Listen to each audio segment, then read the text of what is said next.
Pick the Nintendo Shack and pray. Frederick from Fire Emblem Awakening says, yo.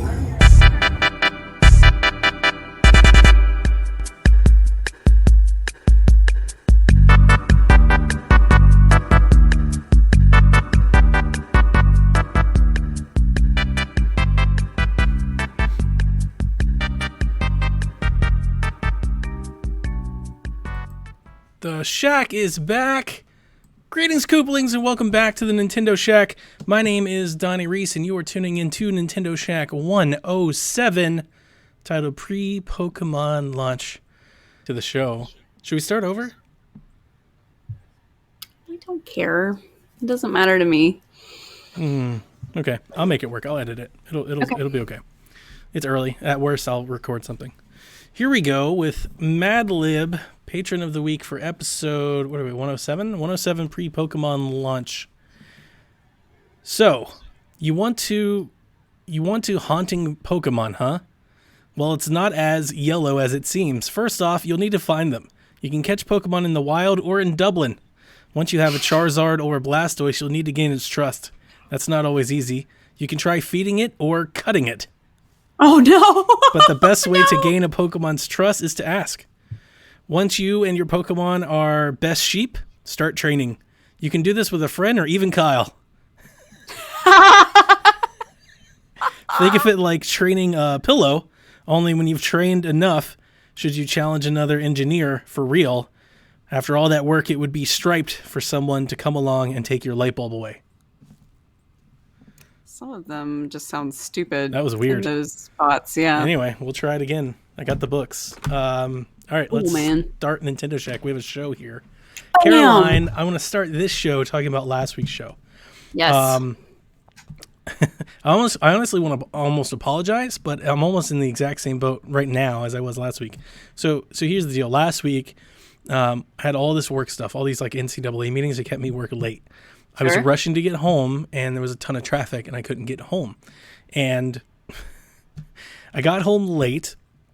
This is after I spent the morning getting Melissa back and forth to the salvage yard because she wasn't doing all of the things she was supposed to do, which was ended up costing me money. We had a big fight. So I was like super stressed. Get home, tell the kids to get the dogs in. Archie runs away like 2 minutes before I hit record.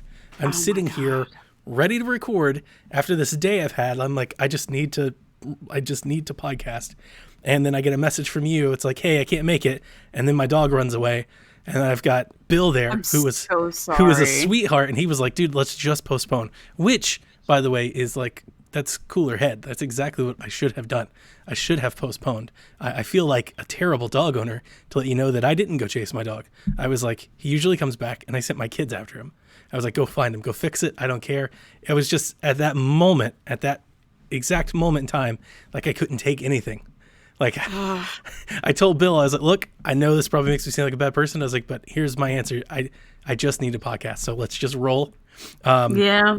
After the day and obviously I didn't have as much time to play games and stuff as you did. I was really banking on basically just moderating you and Bill. Right, and letting you carry the show because I didn't have a whole lot of stuff to bring. I'm so sorry. I feel even worse now. I'm not blaming you for it. I just want to let everybody know if it seemed like I was rushed, somewhat panicked. When I listen back to it, I feel bad because I feel like it was a poor effort on my part because I didn't have a whole lot to say. I didn't try very hard because I just didn't have the time, or I should have postponed. This marks multiple times this has happened in my podcasting time where I've recorded a show that I shouldn't have because I had a guest and I didn't want to let him down, and because we had a schedule to keep. But I should have canceled. This is the second time today within like literally the past hour that I have been guilt tripped. Right. So you've guilt tripped me. I'm not guilt tripping you. That's not what I'm doing. I'm not trying. No. I feel guilty is what I'm saying. Oh, okay.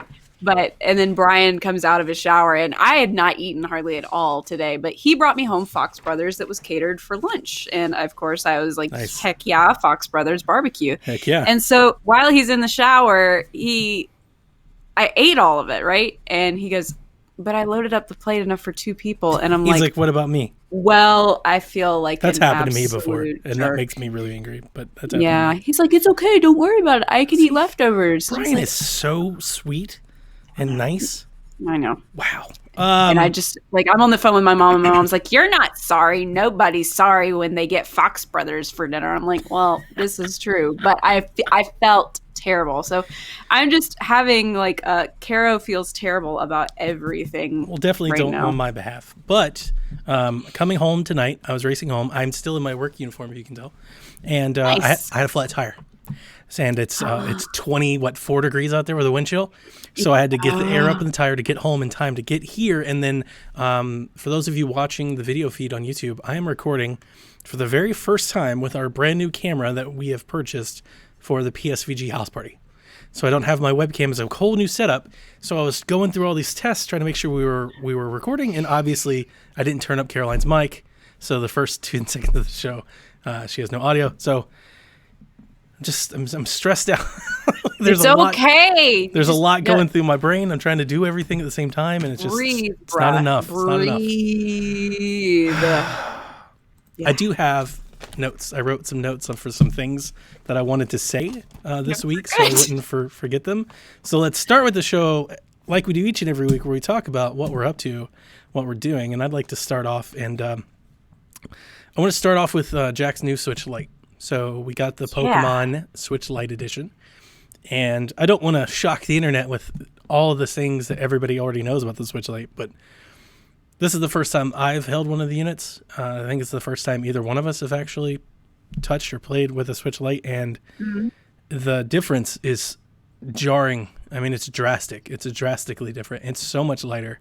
It feels so much more solid. The smudgy, pushy buttons and clicky triggers are so much better. I mean, it is the better Switch. It is so much better than my Switch. It makes me not even want my Switch. If it wasn't for docking to the TV, I would just trade in and get a new one. But I play a lot with the TV and a Pro Controller. So just consider me blown away. I can't, I love it. I was playing with it and I was just like, this is incredible. And I'm sure all us Nintendo fans and podcasts said very similar things. By the way, I keep noticing that I keep looking at my table because I'm so used to staring at you when I'm talking. I know. And now I'm just staring at a lifeless camera. I'm sorry. And it's in my head. I keep noticing it. So I know. It's okay. It's okay. I'm sure we all said this. Nintendo podcast said this when the 3DS, right when the 3DS XL and the 3DS came out. Something about the smaller screen. It's just ever so slightly smaller. You wouldn't even notice it if you didn't know. Yes. But I feel like it makes the picture look better. I'm playing them next to each other, and I'm like, the picture looks better on this one. It's a better look. I don't know if it's more dense. It's got to be a different. Technology's changed in 2 years, and it's got to be something a little different. Maybe it's just my mind's eye wanted to see something because I paid money. It's I don't true. know, but it looks. We were playing Breath of the Wild, and I was watching Jack play it, and I'm just stunned because it looks so good. I'm like, man, it looks so good on this little portable. Screens were different between the first gen of 3DS and the 3DS XL when I get it for the new Nintendo. So I think that it would qualify as a second gen of the Switch, maybe, Sure. if it's that different. Sure, that would make sense. So I'm loving it. I think it's fantastic. I'm so glad we got one. Jack is super happy. We did reset up all of our accounts. One thing that I did forget about, even though I transferred all of his saves and his profile to his Switch, because his Switch is not my home Switch, he can't play my games with his saves. He can play my games, but only as me. Oh. So he didn't lose That all of his explains progress. why I saw you logging in. I saw you logging in and playing something that just I can't even remember what it was. Probably Fortnite. That I was just like, why is he playing? That's why. So Jack can only play my games on his Switch as me, whereas on my Switch he can play my games as him. So that's so weird. All of the progress he has in Breath of the Wild is essentially lost, even though it's not lost. If I buy another copy of the game and plug it in, his save is there. And it'll pick up. I'm actually contemplating buying him another copy because I feel bad. Because he just looked at me. He's like, I'll start over. Black Friday, it's going to be on sale. $30? $39.99 is what I saw. That's too much for a game I already own. And he took it like a champ too. He was like, I'll just start over. I'm like, man, I would. Ryan was talking about starting over. Watching him play it, I was like, I kind of want to play Breath of the Wild. My brother-in-law came to visit last weekend, and he has a profile on our Switch, and he's been playing Breath of the Wild on there when he comes over, and Nice. watching him do the plateau. He finally beat the plateau this time around, and Brian and I are just like, dude, we should totally play it again together. See? And, Yep, Yeah. it gets to you like that. So, yeah, big fan. Really enjoy it. Take a look at my notes here. The other thing, let's see here. Let's talk Stretchers. Let me get that out of the way. The Stretchers, which is a game from Tarsier Games, Nintendo published. So they went out there and they bought themselves an indie game, which is cool. Yes. Tarsier does Little Nightmares, and you heard Kevin talk about this on PSVG this week.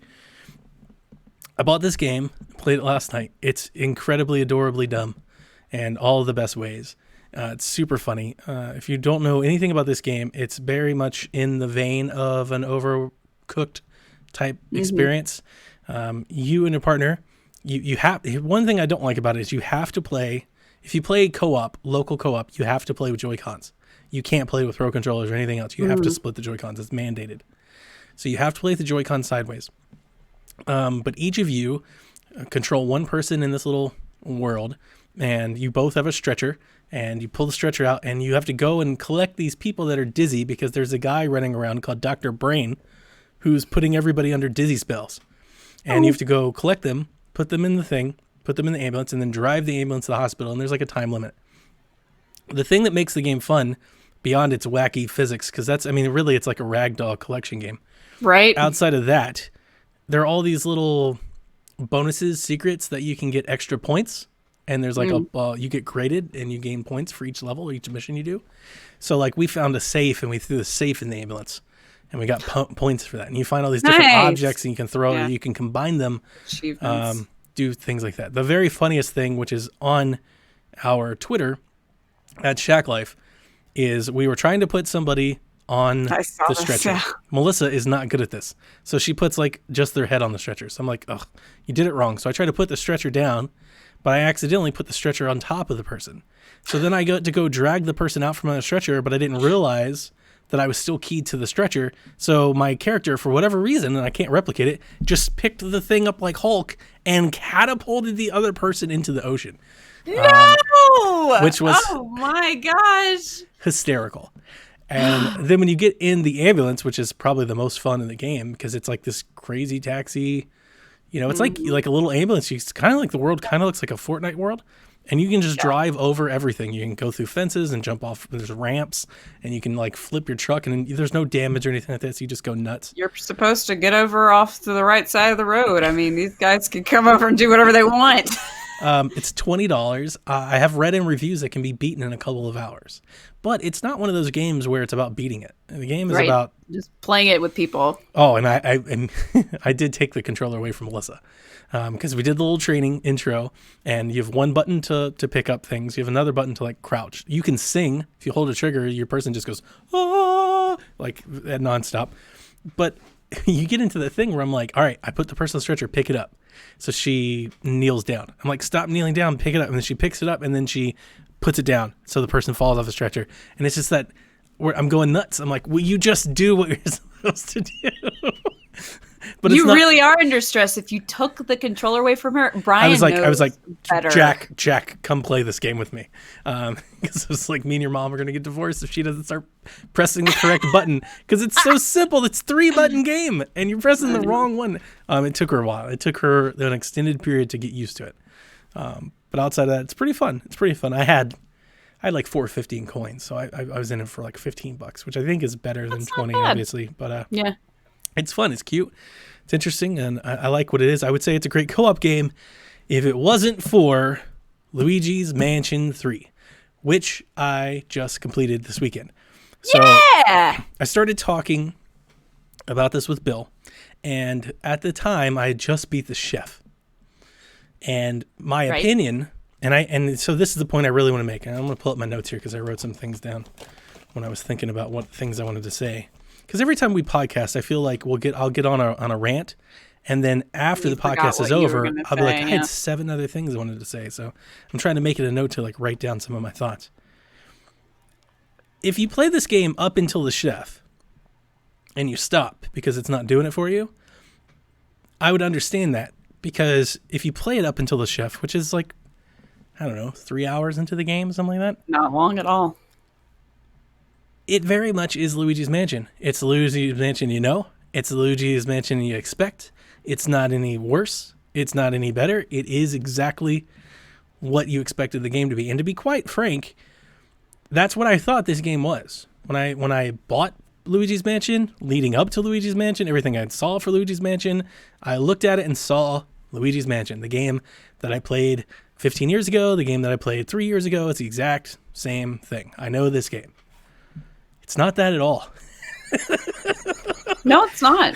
This game is freaking amazing. I can't believe it. I was finishing the end. I was seriously, and it might just be spur of the moment because I was in the moment, but I was like, is this the best game I've played on Switch this year? I cannot believe it. This is Luigi's Mansion. This is a filler title, which is what I said last week. I was like, it's like a Kirby. This isn't so not like that at all. I know. As you progress into the game and you get onto different floors that have drastically different aesthetics. Let me ask you really quick. What's your favorite floor? Oh, the movie one. Yes! Absolutely the movie one. It's bar none the best floor in the game. But even before I got there, so what comes before that? I enjoyed the gardening level. Yes, and the castle treehouse. level. It was when I got to the, well, no, it was Castle Macfrights is pretty cute. Yep. I like that one a lot. Yeah. So when I got there, I was like, wait a minute, what is this game? And then I keep going, and then I keep going, and then I keep going. I'm like, what is this game? This game has more charm and wit put into it than any Mario game they've made. The ending cutscene, just based on sheer cuteness, had me tearing up. I wasn't crying, but I mean, it's very, very rewarding. Yeah. And I understand. So here are some of the notes I wrote down. I understand that this game is not going to be for everybody. There are people that when they see a Mario thing, that's what Luigi is. He still is Mario, even though he's his own character. They want to run and jump, right? They want to do things. This is a puzzle game. You're not going to be able to do that. Like, it's just not a thing. You can't do that.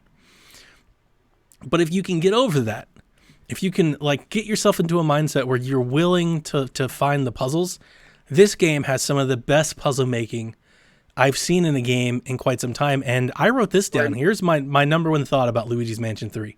And I thought about this extensively. Luigi's Mansion 3 might be my favorite, best co-op game I've ever played. I haven't played a co-op, so that's high praise. It's perfect co-op. Like, I actually think the game is meant to be played with a friend. I agree. Like the whole Luigi and everything, that's why it's there. Looking back, I wish I'd done Helen Gravely's fight with Brian. Yeah. Yep. It's so good.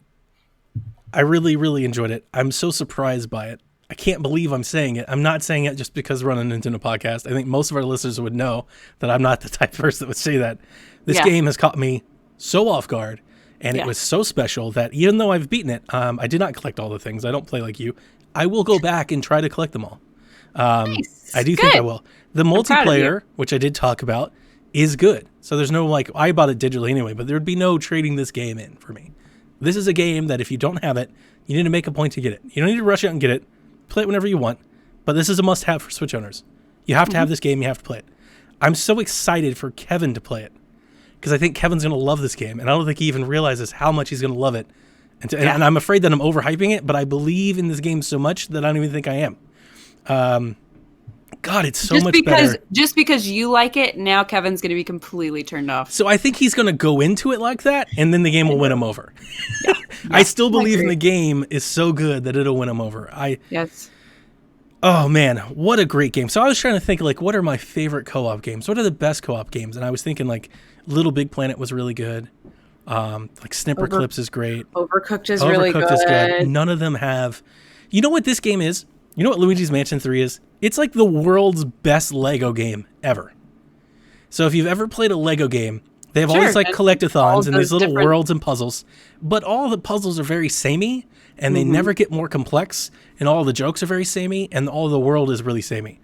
It's a Lego game with Nintendo polish on it. It's like Nintendo was like, you see that game they did? We can do that better.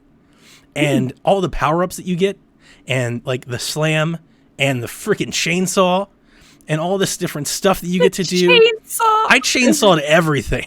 I did too. That one room where you first get it, I said, oh my God. And then I accidentally went into the bed. I was like, and I'm like, wait, it breaks. I broke everything. I sheared every Yep. blade of grass, Yep. bruh. The music, the looks, the visuals, that movie level, all of the Easter eggs on the wall, by the way, the Striker's portrait and the Yoshi portrait. I mean, I never thought that Nintendo would make me feel so like such high praise for a Luigi's Mansion game. Again, when we were talking about E3, when we talked about before E3, I was like, it's Kirby, it's Yoshi's Crafted World, it's, one of those games they're just going to put out that's going to get us to the next game. This isn't that. And to be quite honest with you, I know Animal Crossing needed more time. I've seen it. It needs more time. There's a part of me that wants to say that there's a reason why they pushed Animal Crossing back is because they knew that they'd hit with Luigi's Mansion. And if you just play it, I don't want to say it, because I know everybody hates to say it, like, you've got to give it time. Yeah. You've got to get to the 5th floor. Yeah. That's not that far. That's a quarter Well, of the you game. start on the 5th floor, but Well, yeah, I'm sorry, it's definitely the 6th once you get past the stereotypical spooky stuff, Yes.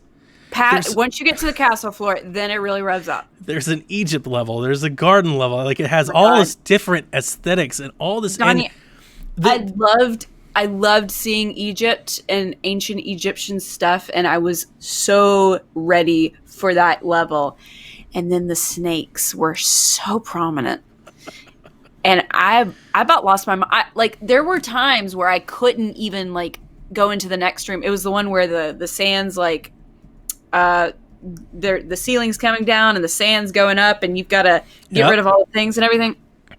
And I just, the snakes are coming out of you outside of, and I mean, they bite Luigi on the nose and every time I did something in that level, that's just me and my fear. But it got to the point that I was like, Brian, I might teach you how to do the mechanics of this just so you can beat this level for me. You can play it solo, and it's fine. I don't want to warn anybody off. You can play it solo just fine. But I think all of the puzzles you're talking about, especially the boss fights, they're better when you play with a partner. Because I played... See, that's just it. I would like to play it again with somebody. Yep. I played half of this game with Jack. And I was committed to beating it, but he wanted to go to bed early, and he got his new Switch. He started playing other things.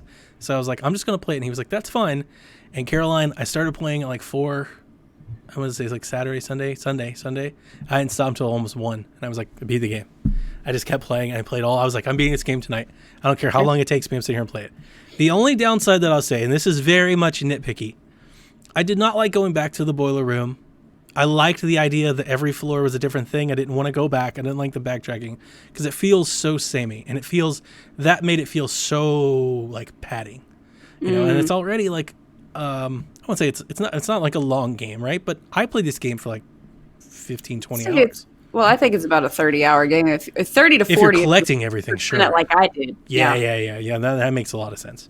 So I could have lived without that piece, and some of the backtracking in terms of going back and forth with the cat and all that, like that. That was my favorite, and at the same time, was so difficult for me to fight a cat. Because you're tearing its tails off.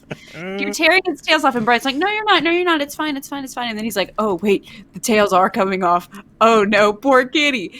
I wish that the kitty, well, spoilers, I won't say. But I mean, like, I kind of wanted Kitty to join Luigi and Polterpup on their adventures, Yeah. No, I could have lived with less Luigi, more Polterpup. I was thinking that during the game. I was like, man, if I could play as Polterpup, that would have been fantastic. That would have been really good.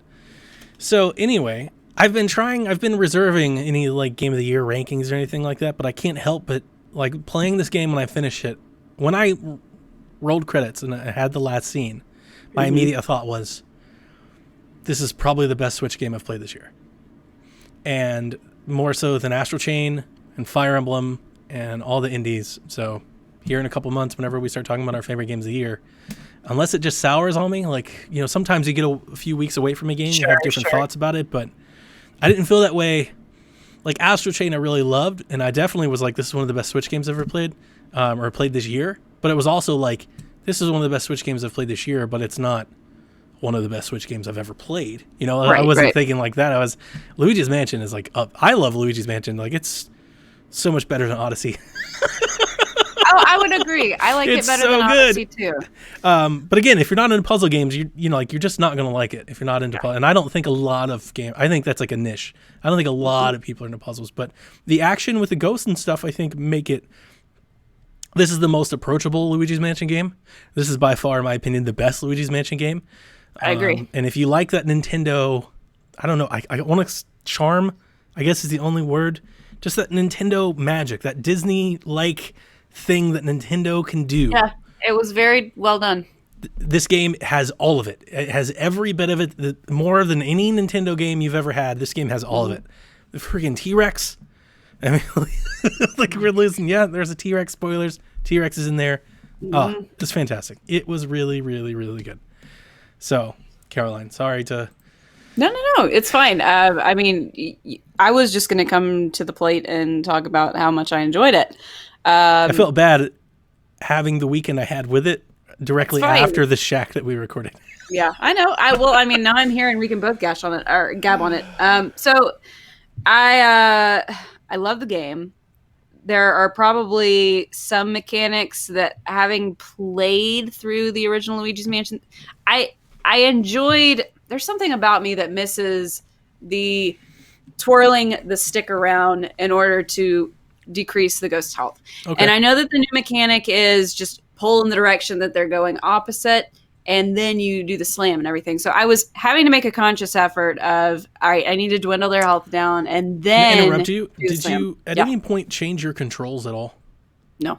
So this game got infinitely better after I saw a Game Explain video showing how to do different control schemes. So, because this actually, I don't want to turn it into a controller talk, but I got the new Xbox Elite controller. And I've been trying to like teach myself how to do the paddles. And I'll talk about that on another show some other time. Luigi's Mansion is the game where I was like, I wish I had paddles because I could use extra inputs while I'm moving my sticks. So, and I believe this is by default because I definitely changed it, but maybe I changed it the first time and didn't realize it.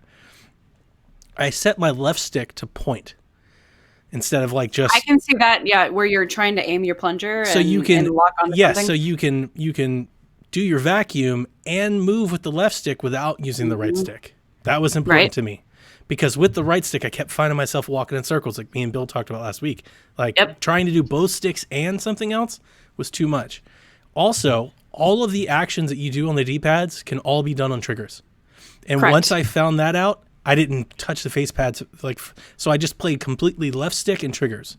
So you can push with the left trigger, you vacuum with the right trigger. If you do both, you do the jump. And you can do the paranormal stuff if you hold both of the bumpers. And then you've got, the flashlight with the other one. And once I got that, I was done. Like, that's the way to play it. So if you haven't played it yet, I would tell you to experiment with that. Go watch the Game Explain video. Take a look at your settings. I greatly preferred letting the left stick, because here's the thing: if you don't do it, if you set it by default, when you go to vacuum, you can only move the vacuum around either by motion controls up and down, or by moving the right stick to like actually aim, if you will. So moving the left stick let me move and aim at like basically at the same time. So that really helped me out. What else was I going to talk about? Oh, sorry. Luigi's Mansion is sort of it's meant to be a spooky game. It's meant to be sort of, creepy, but not, you can't play it Resident Evil game that will give you nightmares like me. But this one really tapped into a lot of my fears and disgusts, and there were jump scares. There were quite a few jump scares that I experienced whenever you would vacuum something and one of the piranhas would just randomly come out and you're like, oh my god, it's a fish. Okay, it's a fish. The worst one, this one was captured on stream. It was the day it came out. We were in the chef and we were about to do the chef thing, or actually I just finished the chef, and you go into the fridge or the freezer and you pull this. I thought it was a light bulb, and I mean, it looks like a regular light bulb and everything. But then, lo and behold, what you pulled was the little dangling thing on an anglerfish, and the terrifying gaping open mouth is just like at the back of the freezer, and everybody's like, it's okay, it's dead, and I'm like, you don't understand it. I don't do the fish. I already talked about the snakes, and I'm not even a big fan of, like, I don't freak out about spiders like some people do, but even the spider was good. The spider with the movie was well, all the spiders that, like, when you walked in the set and they all started coming down, you know, that was good. Lots of them. That movie, man, the movie set was so good. The movie thing was, if Brian had not been in the room, I would not have figured it out, because I'm in the spooky area, because I knew I had to get water to water the plant, and then to get the torch to light the fire. I figured it out, and I was like, I don't understand with this well thing. And Brian's like, she's not trying to spook you. Look at her hands. They're like holding out. Do you have like a bucket for the well? And I was like, there's a bucket in the main room. And from then on, and he was just like watching while I was doing it. He's like, this is pretty cool. Those little sections with the recording, like, I instantly took a video. I was like, this is so cool. Like, it innovative as hell. I never expected to have that feeling with this game at all. Just even the boss fight with the Godzilla nod was unbelievable. Oh, how good was that? You're so knocking down all the buildings, and Luigi's so big, and he starts stomping. Doom. Oh man, and it's so good. To the point that I believe the director's name was Monty. Brian's like, well, Morty. That's right, Morty. He goes off into his room. He's like, I've got to edit the film. And Brian's like, oh, that's so good that he's like, you know, he's not an actual bad guy. And then you go in there and you're supposed to capture him. And I was like, I felt so bad. Did you capture him? Yes. I didn't. So you don't have to, but in order to get the achievement to capture the director ghost, you do. But did you see the movie he made? No. So if you don't capture him, you go back to him, he finishes his movie. I feel even worse. Caro guilt continues. I saw that on Twitter, so I had tipped off before I had... All right, so spoil me. I want to know. No, absolutely not. After all the crap you give me. All right. I'll just go watch. But yes, I 100%ed the game, and all of the gem collecting was phenomenally fun. Obviously, it was pulling from Luigi's Mansion 2 stuff, but every floor had 6 gems. It wasn't just, per mansion. Yeah. So I was aware of what to look for. I have not played, like, even the Luigi's Mansion remake. I didn't play a ton of it. But Dark Moon, I was sitting there thinking, like, and maybe I'm just not remembering Luigi's Mansion well. I never experienced, like, in the other Luigi's Mansion games, in terms of an aesthetic change, like a whole new world, right? Like, do we have a whole lot of that? Like in Dark Moon, don't you go to like a mountain, like a snowy area? There's 5. I think there's 5 different mansions that you go between. Yeah, but they're all like samey. Right. They're all spooky mansion. But I remember, I want to say it's Dark Moon, and like I said, maybe I just have, because I remember it was on 3DS, but maybe I'm confused with Remake. But one of them, you go to like outside, and it's like snowing and stuff. I remember that. Oh yeah, no, that's Dark Moon. Okay, yeah, so that's in one of the games, but that's like the only thing that comes close to what this is doing, and it doesn't come close. Right. Like this is like worlds. It's Mario worlds. It's like Super Mario 3. You go from world to world to world to world, and they're all drastically different. And not only are they drastically different, they're super dense.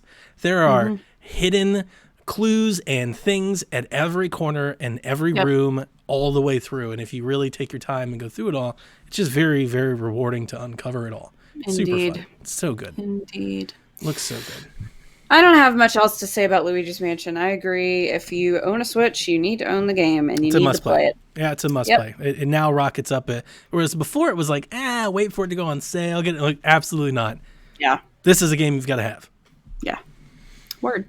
Other than that, it's been a couple weeks. Brian, the man, Underwood, beat Fire Emblem 3 Houses on maddening mode, all paralogs, all story, no deaths. I'm not doing that. He is like, and then he's like, he was really excited when he did it. I didn't blame him. He freaking killed it. He slayed it. And he goes, I want to start my next playthrough. And I was like, oh my God, what are you going to do Better get one of those lights. Yeah. So he is playing the Golden Deer route now. Here's the thing. If you had a light, if they made a Fire Emblem light, you'd have one. I'd Oh, have one for too. sure. I'd have one Yep. too. Yep. I may be buying one sooner than later because we're going to be going out of the country soon. There's some really good deals if you haven't been paying attention. I've seen brand new lights like the yellow ones and stuff. Newegg and certain discount codes because they put up codes site wide, but they don't realize. I've seen Switch lights. You can get them $170, Ooh. $20-$30 off each. Like wow, I was like, I almost bought one I saw one deal and it was shut down quick, so you had to be in for like an hour because I have all these deal alerts set up. Sure. Somebody emailed this deal on eBay where if you applied a coupon code, you got a brand new Switch light for $149.99. And I kid you not, like I added it to my cart and I didn't even know why. I was like, it's so. Why didn't it's you so tell cheap. me? Why didn't you tell me? I was like in the would've middle done of the night. that. Yeah. I don't care. I don't care. Anyway, yeah, that may be coming sooner than later because I'm gonna need some. I hopefully will be sleeping on the plane ride, but we'll Sure. see. Yeah, you definitely need to get one by then. Other than that, I've been playing World of Warcraft, which is not Nintendo, but it is a nice time sink. In I'm having a lot non-Nintendo of news, fun. did you see the Xbox in Exile hired the World of Warcraft? Yes. Yeah. I thought that was a big move. I was like, hey, look at there. Mm-hmm. All right, let's get into the news because we've got a lot to get into. So our first one is Pokemon Review Embargo is up tomorrow morning. So if you're listening to this, we're recording this on Tuesday night. So Wednesday we'll have Pokemon news and all the reviews will come out. Are you expecting them to be glowing, Caroline? Ooh. I'm tired of hearing everybody complain. See, that's the thing is I feel like reviewers are going to take that into account when they review the game, and they're going to make a note to like dock the game because of that stuff. Yep. I posted about it on Twitter today. I'm so sick of it. I understand people have gripes about it, but the extent that the fandom has gone to ruin people's lives over a video game is just abhorrent. No. And I want no part in it, and that's why I've kept my mouth shut. But I felt like I needed to say my piece, publicly, just to be like, you guys are our tools for doing this crap. So, Kyle writes in, who will be Donnie's and Caroline's starter Pokemon for Pokemon Sword Shield? I have spoiled all of them. So after deliberation and review of all of the evolution, excuse me. I wish there were evolutions. So spoiler. What? Come on over. I was originally there, and then I thought that Sobble needed a baby mama. Yes, I am going to be going with Scorbunny. Team Scorbunny. I'll be doing the same. This is the third generation in a row that I've chosen Firestarter. Be honest with you, I don't think I'm going to keep them that long. I'm only going to have I'm not Scorbunny either. until I can I'm replace not them. either because there is an amazing fire / I won't spoil the other type that I must get on my team. Is that the Fox? No, that's a dark type. I got to have the Fox too. I do too. So no He's in my Cubone, team. but yeah, the moment I can swap it out for anything that I think is better, I will. And like I have no allegiance to Scorbunny. Apparently, I don't like its final evolution either. It's like it's okay, but I don't like Oh it. no, none of the final evolutions blow me away. I like Grookey's. I like Grookey's final evolution. I don't like his second. I don't like second stage though. I think second stage is awful. None of them scream, "Oh my god!" to me. Like Sobble's is downright. I know Kyle likes it. I'm just like, oof. No, it is going to have some fan art. I will say that much. Just give me Pikachu and I'll be just fine. What's your Poke plans this week? Our Poke plans this week, I'm picking up both games and all of the amiibo that are coming out for Smash on Friday. Nice. And I'm going to be streaming Shield all day of Friday. I did see that my local Best Buy is doing a midnight launch. And considering how I am normally up around midnight, I'll probably swing over and get the game just so I don't have to stop on my way home. I won't stay up and play it. I will be at work Friday, so maybe I can play a little on my lunch break, maybe. But I intend, it's Jack's birthday, like this weekend, so I got to do his party and all that, so I can't. And his last football game, so I'm somewhat rather busy, but I'll be playing as much as I can. But I'm guarantee you by Shack time next week, Caroline will have 40 hours in, and I will be on hour 8. Something like that. Yeah. And if anybody is playing Sword, please holler at me because everybody I know is playing Shield. Yep. And I need people to Shield. trade with me. Well, you have Jack. Just tell me what you want. I'm buying the second game He'll go find too. you. It's just I'd rather get everything as fast as I can. Yeah. I need to see if my Best Buy is doing it. Yeah, definitely check it out. And if you didn't know, listeners, definitely check it out. Fire Emblem Three Houses DLC Wave 3 dropped with update 1.1. Your number of save files have increased from 5 to 25. You have new quests, new outfits, and a new sauna activity. I knew sauna was going to be DLC. I think that it was supposed to be originally in the game, but they cut it. That's what it looks like. Wasn't What is finished. with the outfits they're wearing in the sauna? Why do they look like they're in burlap sacks? Like, that's not how people... I've never seen anybody in a sauna like that. They're wrapped in... Why do they have towels on? It's more like an older medieval style of doing good. stuff. Well, trust me, in older medieval times, they didn't go into sauna looking like that. I need to show you the lewds that have already been drawn of Byleth and said thing. Brian is very much a fan. You can also pet the dog now. There are more animal interactions, at least. You can do different stuff with them. You can feed the kitties. Yep. It's great. They give you lots of good stuff, too. You can recruit Anna by completing a special request, which I don't know what it is. I haven't looked As into of that chapter 3, you can. yet. Okay. Then you have maid and butler battalions. And maid and butler. You can change the maid and butler outfits, too. But yes. here's the cool thing, though. April 30th, at least by then, and it's not the actual date, but on the website, April 30th, you have new story content with additional playable characters, locations. So you're going to get new stuff, like actual expansions somewhat of the game. The DLC, right? Like, that's what we're expecting, that wave to be the DLC we're hoping for. Yeah. If you have the expansion pass. Now, I just so happen to have an expansion pass that I'm going to give away.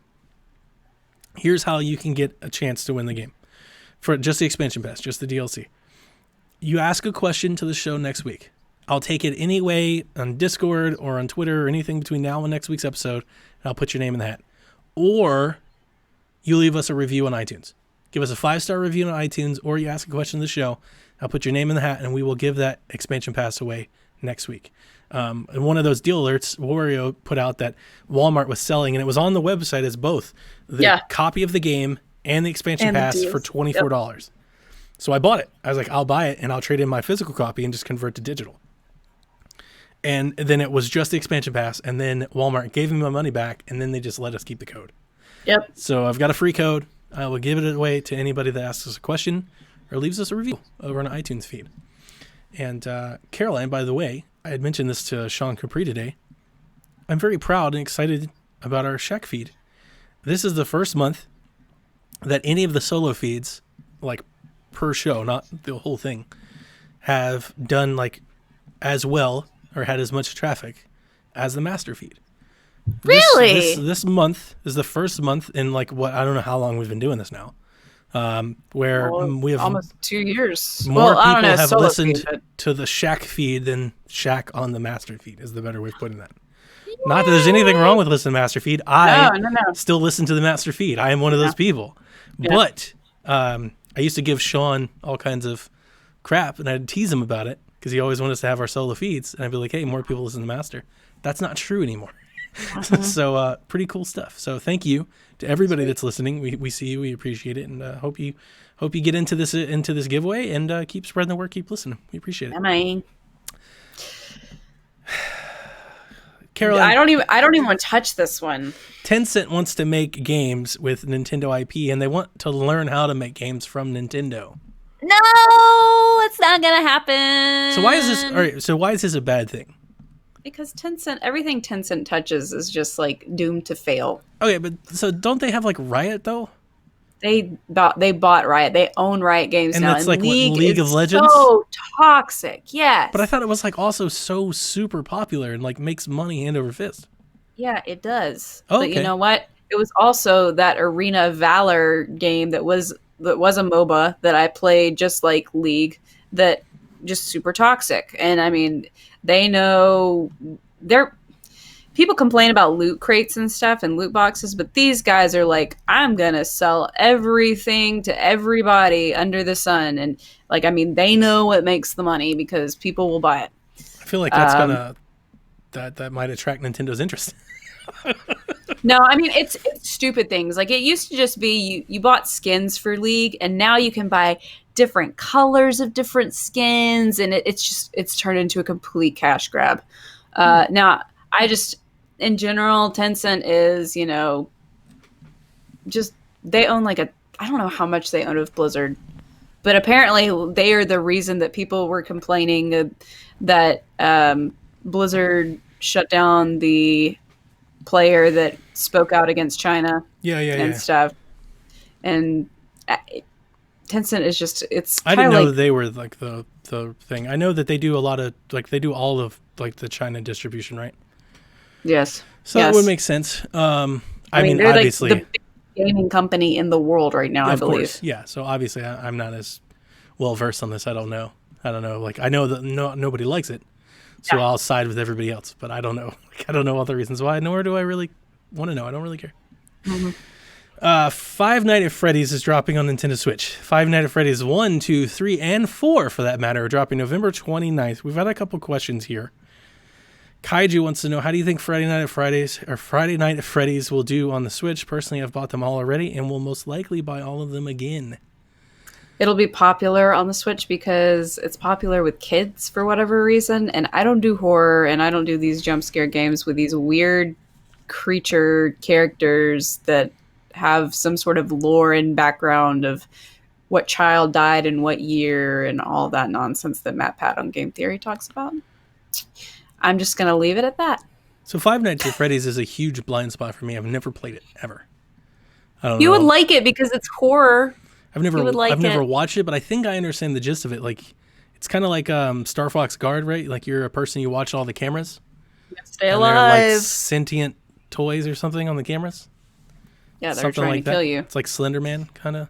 It's like the Chuck E. Cheese band characters. Right? I might play it. I mean, to be honest with you, I either, for whatever reason, like Fortnite, it just took off with children. And like, I know 10-year-olds that are obsessed with Five Nights at Freddy's, and I'm like, what in the world are you doing being allowed to play this game? My knowledge of this is, I remember when we started PSVG, like that first year, this was like I feel like a bigger deal than it is now. Like, that was like I don't know if it's rise or it's like coming, aware, but Kevin used to talk about it, and I'm so cynical.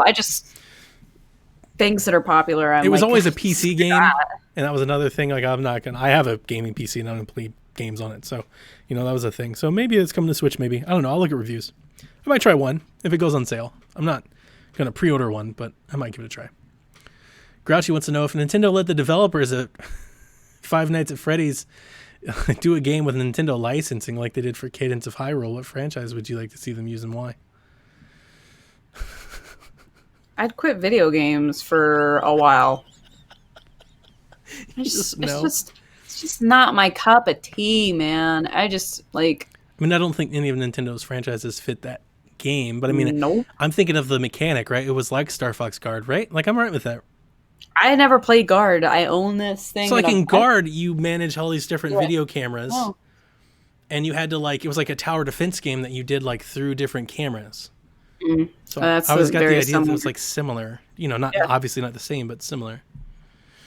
The whole thing is that there's a power mechanic, and you've only got so much power before the end of the night, and every time you use your camera or something, it uses up the power, and you have to use. It's like also like a management of your power. Yeah, that's too. A lot of the scary games have gone that way. Like ever since Outlast, which I loved. Outlast, when it came out on PlayStation 4, I got it launch day with my PlayStation 4. I played it the first day I got it, so I'll never forget it. I thought it was great at the time. The problem with that, and this is definitely not Outlast's fault. It's just this is a part of success, is they hit with it, and now everybody does that. Everything is a game, or all the spooky games are all jump scare games where you have a video camera. Like Outlast, Layers of Fear, Blair Witch, and it's like, I'm so over that by now. It's like, I did it, I got it, I did it. They did the sequels, we're good with that. Anyway, no Nintendo Switch price cut is on the way. Furukawa was asked about lowering the price of the Nintendo Switch over the coming months and years, and he responded, quote, "We want to maintain the value of our products and sell them at their current price points for as long as possible. So we have no plans to reduce the price at this time," end quote. So a lot of Nintendo fans, if you're following Twitter and the Black Friday deals, may have noticed that Nintendo's Black Friday Switch deal is a Nintendo Switch pack-in with Mario Kart, the exact same one they did last year. So it's the old model Switch and everything. It's the old model. Yeah. So that's not at the same price. Not good. It doesn't bother me. Like they know that they can sell it for that amount. They I was really gonna say, do. but before you say it doesn't bother me, let's get Don's question here. How do you guys feel about Nintendo titles rarely going on sale? And we'll lop the system in there with that. Now that my Gamers Club Unlocked is null and void forever, it kind of sucks. But I have been looking to see, like, basically Black Friday is the only time that I can get these titles now without like feeling okay about doing it. So Donkey Kong Country Tropical Freeze I still need to get, Kirby Star Allies, those things that I've seen. There's some games that are being marked down to $19.99 and some of them are $39.99 as opposed to the $59.99 price points. It bothers me to an extent because, you know, everybody else, gosh, everything goes $20 off after, you know, the first 6 months. I feel like that's just the going trend nowadays. Yep. It's exactly, it's a race to the bottom. So my response to Donza would be Nintendo is protecting its own value. And I know for fans that they don't want to hear that because, like, if you look at PlayStation 4 deals right now on Black Friday, you can get, like, all of their best amazing games for $10 a piece. $10. Uncharted, Spider-Man, Last of Us, like, it's all $10. Horizon, it's all $10. Persona, and that's awesome for us as customers. I get it. Like, it is awesome. It's definitely not a bad thing. But Nintendo's value isn't like their ecosystem. They're not selling you a subscription and a live service and a console, and like that's not what they sell you. They sell you the IP. Their value is their game. You know, so whereas if you're of a like I mean, it's not one to one, but they're different, right? So if PlayStation sells you a console, they're banking that they can sell you PlayStation Plus or PlayStation Now and that you'll get, you know, a few other things. Like that's what they're doing. Nintendo sells you a console because of the game. Right. That's why you buy the console, and then that's been their business model forever. Like that is how it's different. Yeah. It's similar, but it's different. They expect you to buy whatever hardware they make because their game is so good. Whereas, you know, PlayStation expects you to buy the box because, you know, they make all these games. So it's different. But it's also like it is their power. Like that's their one of the things that customers can feel good about when they buy something with Nintendo's logo on the mark is that it will hold value, that it has perceived value, that it, you know, is worth something because they don't do like the used sales, because they don't mark everything down, their value holds. And I think it's one of those weird things because like I'm very much a deal hunter. So I'm trying to say this without sounding like I'm defending them. I hunt deals like crazy. I want to save every nickel and dime I can. Trust me, I get you. But there's also that when you walk into a store, right, and you see something for like an Xbox One S and it's like $160 with 5 games and an extra controller, and then you see that Nintendo Switch there and it's $300 and it has no game in it, and you're like, well, yeah, why wouldn't I buy the other one? Right, but so that's the cheaper one. But there's also like that. I don't know the term, but it's an economic term. There's like a perceived value that the higher price one I know what you're talking about. Is better. Like obviously it's better because look, the price is higher. It doesn't have all these things where it kind of makes the other things look cheap. And I think Nintendo is always kind of playing that way. It's like, look, you pay a premium for Mario, you know, and if, you know, like we've got lesser things that you can dabble in. We've got, you know, we've got Nintendo Switch Online, and we've got, you know, Super Mario 3. Like you don't have to pay, but if you want to play Mario Odyssey, that's a premium game, and we expect you to pay a premium price. Breath of the Wild, Luigi's Mansion, like they're all the same way. So they treat their games that way, and that's why you see, you know, Starlink and Mario Rabbids and things like that. That's why they go on sale. Starlink is going to be like $7 is what I saw. Something like $8.99, something crazy. Yeah. So, well, do I wish they went on sale more often? Yes, I do. I really do. Especially like Black Friday, birthday promotions, things like that. I wish they did E3 sales. I wish they did more of that. I don't think they should do it all the time, and I think it would hurt Nintendo more than the other companies if it was a huge race to the bottom. You know what? Let me rephrase what I was saying earlier, because I don't want any PlayStation or Xbox fans to. It's not that their games aren't as good, or because in a lot of ways PlayStation games are better. Sure. But Nintendo doesn't have the library that they have to sell. They don't have Call of Duty and Madden and Star Wars and the latest and greatest that gaming has to prop up their system, right? So PlayStation, they'll sell you a box because they're expecting you're going to buy those other games. They're going to make money off of that. That's not really Nintendo's market, and it never really has been since Right, like right. the SNES, and even then, it was a struggle. Mhm. Like Nintendo sells you Nintendo games, and if somebody else wants to put their game on there and make money, then so be it. But I think, and I've said this for a long time, of all the companies, Nintendo is by far the most ready to go completely solo. No Yes. third party. They could be their own streaming app. They are Disney. Like on the day of Disney Plus, that's what they do. They'd be like, well, we'll just put up a streaming app and put all of the Nintendo games there, and you will pay for it because they make some of the best games in the business. That's their thing. So that's the difference. They don't have that big third-party catalog to like kind of warrant. See, like PlayStation, they want to get you into the ecosystem. We'll give you Uncharted. Like let's get you in here, and you'll start buying other things. It's not necessarily the same, and numbers prove that. That's not a thing. I buy all the games, but numbers prove. When you look at it, 15 million people bought Smash. 15 million people didn't buy Diablo. Yeah. Or Overwatch for that matter. Like Overwatch wasn't even charting. It's a prestige thing, I mean, it's a over the years, this is who we've become, and it's kind of elitist, but at the same time, people know the name, and I guess they don't want to sell themselves short. Seal of quality. Yeah. Okay, Yes. let's get into our Shaq questions direct from you. This one comes in from Sean Capre. Hey! With Christmas just 6 weeks away, when do you stop buying things for yourself so family and friends can get you something on your wish list? I'm tempted to buy Astral Chain or Dragon Quest Builders 2. Sean, Astral Chain. But with Black Friday and Christmas around the corner, I am in a holding pattern. Sean. So I use Christmas as an opportunity to get games that I wouldn't necessarily want to buy for myself, games that I would like to try. So, for example, we just did our Christmas lists this year, and I've got a bunch of stuff for the PSVG house party on it. But outside of that, I have things like Deadly Premonition and the Ring Fit adventure game.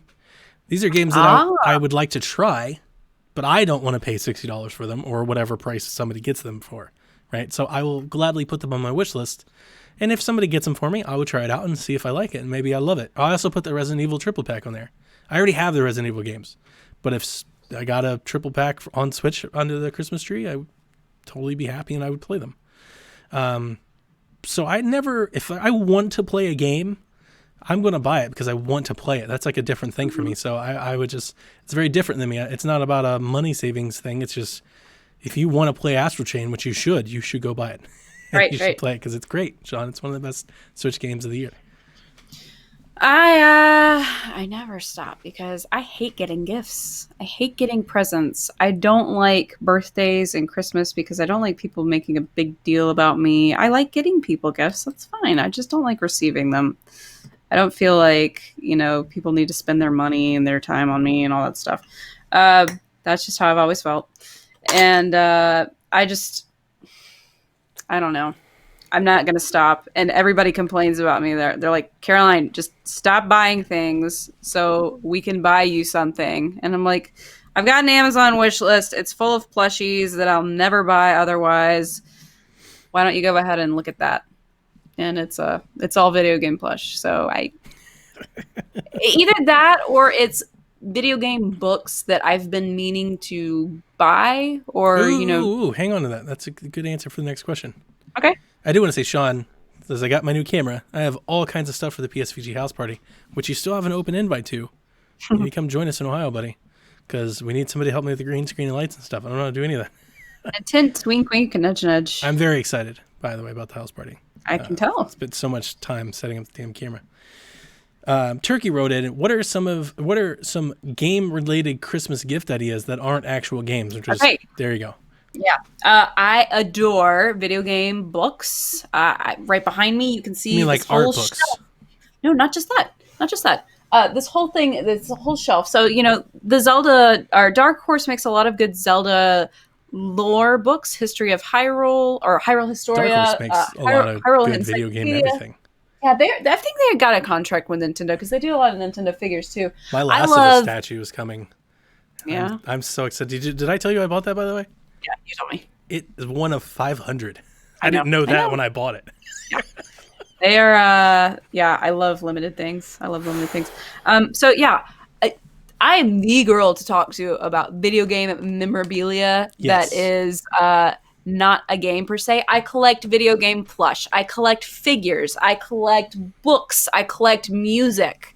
So yeah, I absolutely love books. There's actually this amazing book that's out that I haven't been able to find at an actual bookstore, but it is on Amazon, and it's about the psychology of Zelda. Wow. And it's I would like to see that. It's by I believe a psychiatric doctor has actually written it. It's Are you on my serious? wish list. We need to have this yes. doctor come on Shaq. Yes, it's by Anthony Bean. He's a doctor with a PhD. It's called The Psychology of Zelda: Linking Our World to the Legend of Zelda series, and it's on my list. I absolutely cannot wait to own it. But I mean, there's great books like Blood, Sweat, and Pixels. It's a good Coffee table books that I collect a lot of coffee table books just about history and stuff. Bitmap Books makes amazing historical and chronological things of the NES, the Super Nintendo. They've done the Sega Master System recently. They just came out with a Metal Gear Slug book. And really go on Kickstarter because there's a lot of great, like, just historians want to do video game stuff, and they do it through Kickstarter because it's not easy to get published. Definitely not. Nope. So that's my 2 cents. I can't do any better. I don't have a whole lot of non-gaming. I've got a couple statues, a T-shirt maybe. I don't know. I got nothing for you. Yeah. Okay. Number 3. Black Friday ads are beginning to release. What are you going to grab this year? It comes in from my buddy Drew. So the things that are on my Black Friday, like things that I actually going to buy, now that Jack has his light again, he has a separate system. We're running into some of that save things. So I'm looking to picking up some cheap carts that he can carry around with him in his case. Just in case he doesn't have internet or he's somewhere, and he wants to play. So like games that I've probably already bought and played and sold or traded in. But if I can get them on the cheap, I'd rebuy them. So Mario Rabbids, Starlink, things like that. If I can get a Switch cart for $10-$12 or something like that, I might grab a couple of them just to throw in Jack's case. I'm definitely going to be picking up some titles now that I don't have Gamers Club unlocked anymore. I've been meaning to get Dragon Quest XI, and I believe that it's going to be the time to get it. To you. Oh, please do. Never played it. It's sitting there. Dragon Quest Builders 2, that one's on my list. I know Sean Capri mentioned that one. Donkey Kong Country and Kirby Star Allies is on sale right now. If the Labo kits go on sale, I haven't purchased 2 through 4 of those. Golly. I mean, there's a lot that's coming out, but most of them I like to hold on to and wait until they come out. I think Mario Tennis Aces is one of the ones that I was going to get to. Cool. Yeah. So this is my favorite question. Guess this is more of a question for Donnie, but what franchise would you want to see the Koei Tecmo Omega Force treatment? I would totally like to see Pokemon into the mix. Garrett wants Pokemon Warriors. That would be interesting. That'd be awesome.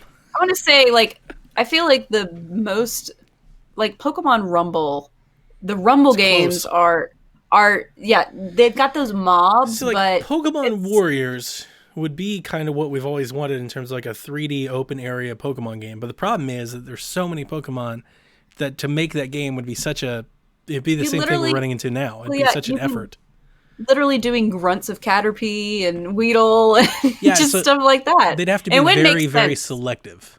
Yes. And that would piss off Pokemon fans like this one already has. Yeah. So I wouldn't use that one. So this was also, I wrote some notes down. So here's the thing. Here's what makes a really good Warriors Musou game. It has to be either a series or a formula that is hard to adopt. So either huge time sink, Persona, things like that, or like a really hard game like that not everybody can play. So like franchise lends itself well to doing that. Or it has to be a game that's like so rich with characters and lore that it's very easy to incorporate that into the game around like Zelda, a simple mechanic like Zelda and Fire Emblem. So my answer to this 4 years ago when I answered this question, Luke Lore asked this question. I'll never forget it. It wasn't 4 years ago. It was like 3 years ago. Was Persona. And then he asked this question. I said, I want a Persona Warriors. And boy, am I not getting it. I am so excited. But that aside, Caroline, I wrote down some options. I'm interested to hear. All right. I'm going to try to what's the best way? All right, so there's one that I absolutely want that'll never happen, but would be absolutely amazing. So I'll save that to last. Okay. Here are some easy ones that I think just make a lot of sense. Yakuza. Okay. I think a Yakuza Musou game makes a ton of sense. I think a DC Comics Musou game makes a ton of sense. I could totally see Batman and Superman, Harley Quinn and the Joker and the Penguin and all that. Yeah, that makes a lot of sense. It makes sense. It doesn't make it's not the perfect fit, but I think it could Right. fit. I get you. This one is a perfect fit. Lord of the Rings. Brian would lose his mind. There was such a good Lord of the Rings Musou game waiting to happen. That is Brian so would lose perfect. his mind. But listen, Tolkien's family is so very careful with who they let. Oh touch their yeah, IP. no, I'm not suggesting that any of these would I don't ever think it happen. would ever happen. I'm just saying, if it happened, would it be good? Is really what I'm saying. Right. All right. Here's a dark horse, pun intended. Dark Souls. Dark Souls has a ton of lore. Mm-hmm. Those fans are super diehard. Problem is, game's super hard, not everybody can play it. Right. So you take some of the lore, some of those characters, and the art style, and you put it in a Musou game, and maybe it appeals to people. That's my dark horse. That's me throwing it out there. All right. I've got 3 left that I think are great options, perfect options that I would love, and I'm going to give you them in order of least wanted to most wanted. So number 3, Xenoblade Warriors. Please.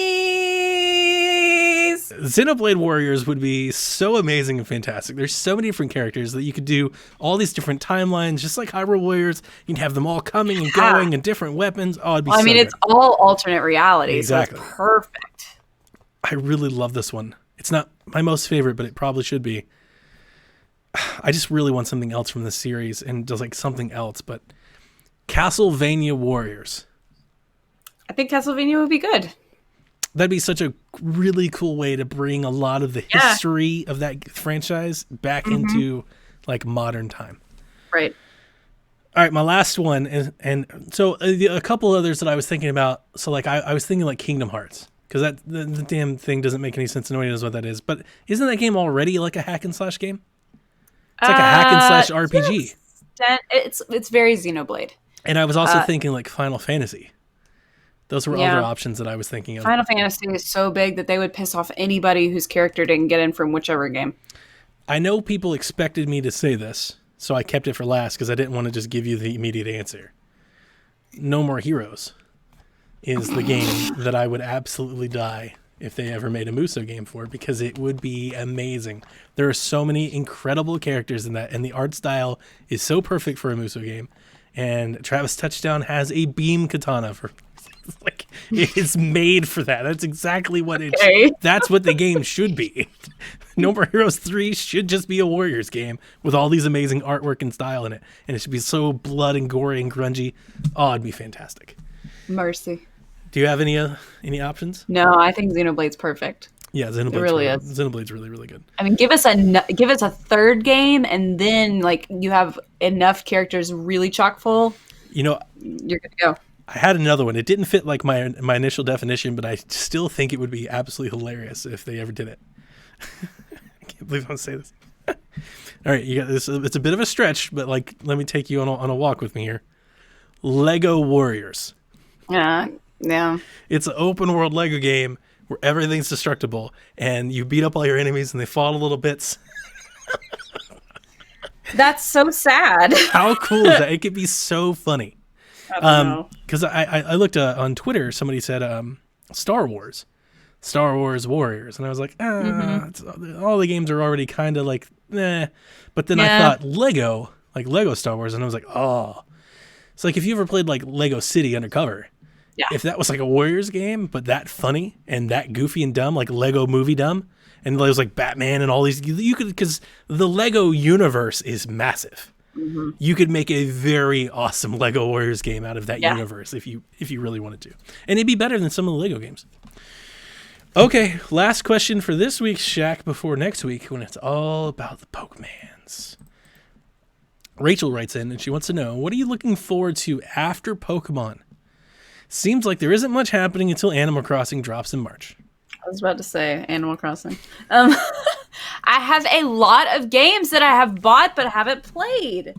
I was going through this today, so I picked up on Doraemon Story of Seasons just for a little bit, but I didn't get to play it much until Luigi's Mansion came out. So I would like to go back to Doraemon. I got the Dragon Quest 1, 2, 3 trilogy here. I would love to play that. Yesterday, Hat in Time physical edition came to me. Ooh. I haven't ever played Hat in Time, and I've got to play it. And then River City Girls, I still haven't played. I've got all these things still in a shrink wrap, dude. It's kind of crazy. But yeah, my backlog is so insane, and I know I'm probably going to be playing Pokemon at least through January, both of them. For me, it's looking forward to. I'm looking forward to being able to play some of my backlog, but at the same time, nothing's going to hold a candle to my love for Animal Crossing and my desire for that game to come out. Sure. So that's it. That's all I'm waiting on, really. I did write down. You're absolutely right, Rachel. I mean, it seems like there's going to be a lull. Now, I expect there to be a direct, and I expect some of that time to be filled with some stuff. Just like for sure. Just January like the is always stretchers. direct. Yeah, there'll be some stuff. But on the short list of things you can look forward to, things that I'm looking forward to, Darksiders Genesis in February. No, it's not for everybody. Same thing for Assassin's Creed Collection comes in January. I have a bunch of indie games that I have a short list. I've got my list on my computer, and I wrote some down just over lunch today. So that Roki game that was in the Indie Direct with the big fox and the winter and all that. What the Golf? Caroline, we're going to get that game. Like, I'm going to find a way to get that game. Have you seen any of the reviews for it? Well, I haven't seen any reviews, The but I reviews mean, for it are stellar. There are people talking about it's their game of the golf, year. That's all I need. I love Pine. physics games. See, Pine isn't for me. And I don't think it's for me either, but I know a lot of people are excited about it. This one is for us. Sakuna of Rice and Ruin. Duh. When is that coming out? I don't know. So, like... All right. Yeah, that's on my list. That's still on my list, along with Minecos. But, until I get a release date, I don't know. Yes, Mineko Night Market, that's true. Yep. And then Rune Factory 4 special is coming out in January. I completely forgot about that. And Rune Factory 5 is in the works. So those are another two that not until Animal Crossing, but Brain Training and Tokyo Mirage Sessions come out in January. Kentucky Route Zero TV Edition, we've been looking for this game for like 3 years. Right. It's listed on their website as 2019. I don't know if that means anything. Children of Morta comes out in a couple weeks. Kevin and Chris, Super Nintendo, they love that game. So, Crystal Chronicles comes out early next year. I think Minecraft Dungeons comes out early next year, and I'm actually excited for that one. Like, I want to play that game. I don't know if it's early, though. So, like, I've been waiting for Ori for 2 years, so I don't know. That Bubble Bobble game comes out in Europe next week, and it should be out, I imagine, early 2020. That Bubble Bobble game. Kevin's going to kill you. The Red Lantern, Dog Sled game. Getting a remake of Mineral Town. That Dog Sled game got pushed until 2020, but it should be out soon, I hope. I don't know. Maybe they're just way off of it. I got a bunch of stuff in here, like The Wild at Heart, Soundfall, After Party, which is still not out on Switch, even though I'm playing it on Xbox, all that stuff. Moving Out, like, there's games. There will be games. But I understand what you're saying. Between tentpole franchises, you would hope that you wouldn't go from October to March.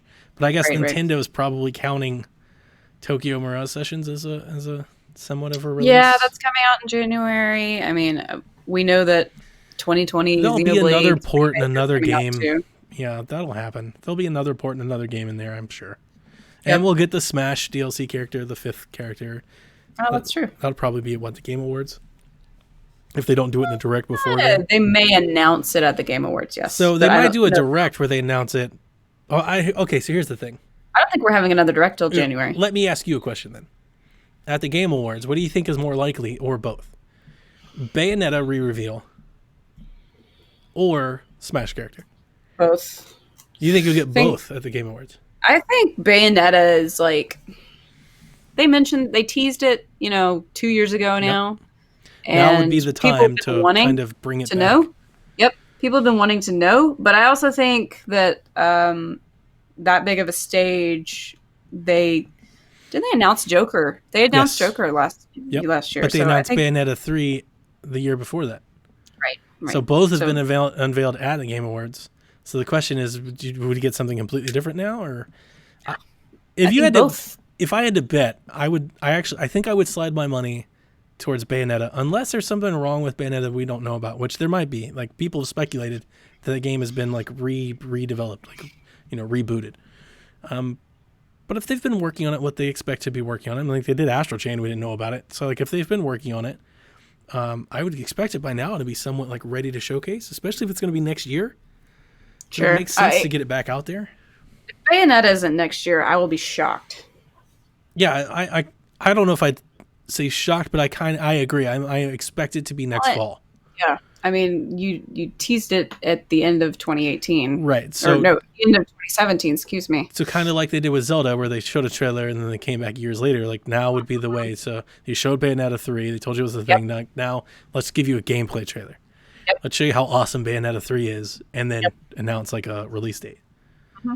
I would bet on that more than a Smash character, unless the Smash character is really, really good. And that's the thing. I don't think it is, because we have Terry and like Banjo would have been the one to do at the Game Awards. The only one that can do it is Shantae for me, my girl. Yeah, but even Shantae's not going to do it for the Game Awards. I know. She's the only one that can do it for me. I mean, people would lose their mind if Doom Guy or Steve did it. Guy could do it. I guess you're right there. I didn't think about that. Doom Guy could do it. And that's another one, actually. Doom is in March, so it's something else to think about on your Switch. But there'll be another. We'll get more things. You know what? How about this? Get Pokemon and just play Pokemon. That's the answer, Rachel. Pokemon until Animal Crossing. Just go catch all the Pokemon. All 490 or whatever. Yep. A lot. Okay. That'll do it for this week's episode of Nintendo Shack. Thank you so much for tuning in. I've got some editing to do, and we will post it. The reason we're doing this a day early is I overbooked my week. So we've got Stadia stuff coming out tomorrow with Xbox stuff coming out. So I overbooked my week, so Caroline was happy enough to go a day early for me. So of course. I appreciate it. Hey, man. With that, Caroline, is there anything else you'd like to say? Nope, I'll see y'all Friday on my stream. Ooh, got to stop over there, twitch.tv/TheNintendame. The Nintendo. I'd be there, but I don't want to see it before I play it. I totally understand, but if you want to trade with me, come at me. Yeah. I'll get you what you need if you get me what I need. Some backdoor shady deals going on over there. Yeah. I'm all about the Mons, baby. All about the Mons. Oh, I'm so excited. I'm so excited for Pokemon. Word. That'll do it. We will see you next week. All right, bye-bye.